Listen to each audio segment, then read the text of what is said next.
Well, I mean, for my part, I think that reform has had a standing start on the other parties. Reform has been in existence for much longer than we have, and I think it's not surprising that with the experience that they built up over the past few years, that they have been able to garner more candidates than the coalition has at the moment. I thought you were going to make a point about gender, but it is unfortunate that that was implicit. two women candidates that we will be putting forward are not sitting here this evening, but we're not as bad as it looks. We do have more female candidates than would appear from this table. I mean, from my point of view, I'm pleased for reform. You know, they work, let's be honest, they work hard at what they do. We all work hard at what we do. You know, they've been building up candidates over a couple of elections now, and you know, we're quite fledgling party, so it is going to take time for us to get a base, get a members base, and build on that. So, does it surprise me? No. How successful will they be? Well, the only people that are going to decide that are the public. They've got a decision to make about, you know, what they want from Jersey in the future. You know, do they want the sort of policies that reform are going to put forward, or do they want the sort of change that we might want to put forward? And you know, that's for us to fight that corner between now and June the 22nd.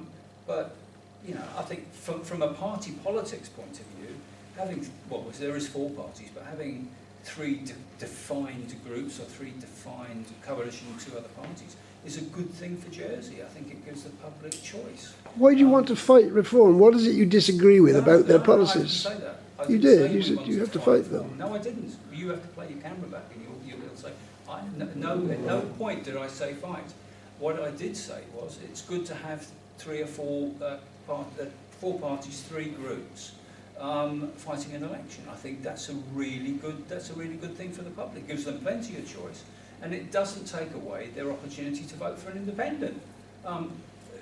We're sort of in a good position at the moment. Now, whether party politics takes off, this will be the election that tells us that. I've got a figure in my head where if party members in the States gets to a certain point, for me that would be a success. And we're going to have to wait and see whether we get to that point. But this will, I don't think we'll go backwards from here. I think party politics is here to stay. I think growing membership and growing support and growing a better understanding of party politics is what we all need to do over the next 4 years. In 4 years' time, if I'm still sitting here doing this, I would be expecting to sit with a lot more candidates than we've got now, purely because we've had the time to do it. So, well done, reform. But it takes hard work, and you have to stick at it. And to be fair to them, they've stuck at it. Did you say there was 14, Nick? Yeah, that's like. Will they have more than that, do you think? Because they ran 18 candidates 4 years ago. I'm not a party to their... Okay, well I'm saying they ran 18 candidates last time, they were successful with 5.